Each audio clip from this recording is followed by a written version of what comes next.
The first anti-gravitational drone using magneto-hydrodynamic propulsion, or MHD, made its debut test flight in the desert around Edwards Air Force Base, where a number of prototypes came into being.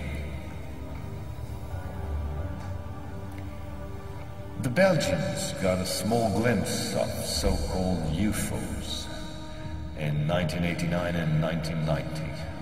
The incriminating model was a triangular-shaped Astra TR-3B or XR-7, capable of flying in total silence at more than Mach 10. Now I would like to speak to you about another concrete application of such technology, the B-2 bomber, whose development started in 1982. The official B-2 stealth bomber, which flew for the first time in 1989, was to serve as cover for another unconventional B-2 to be built in parallel. This top-secret model used, among other things, a plasma creation system, exploiting the airflow like an MHD generator. This system produces ionization of the air around the B-2, thereby suppressing air resistance while ensuring total invisibility for any type of radar. This nuclear bomber has flown for 15 years now at more than Mach 10. It can fly around the Earth in just a few hours without being seen.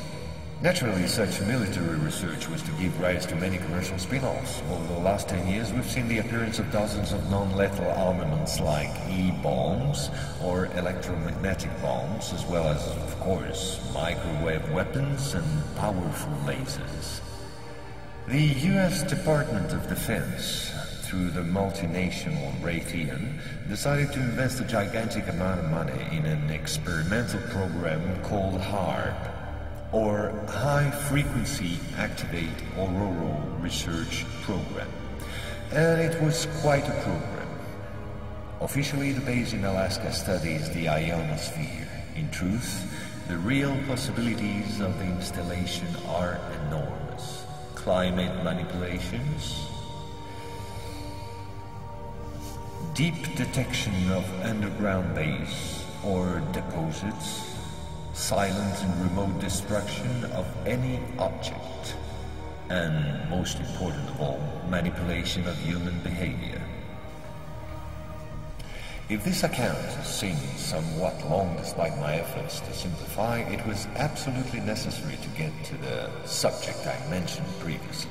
Our research group is convinced that UFOs constructed by the Americans or Russians will be used to support an hoax attack on the Earth of extraterrestrial origin. The media taking care of the rest, of course. The reason?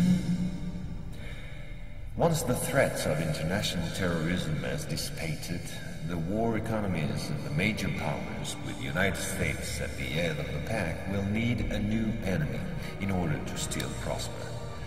War on Earth will be replaced by space war against an enemy from beyond. So then, gentlemen, I thank you.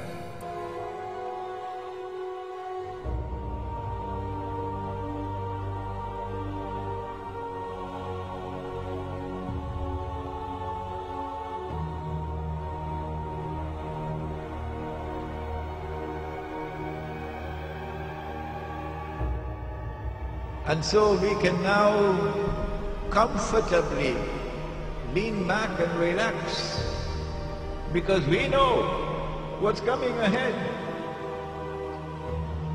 It's going to be a Star Wars confrontation between Russia on the one hand and its allies, which refuses to submit to someone ruling the world from Jerusalem, and therefore refuses to submit to the Anglo-American-Israeli alliance of the West.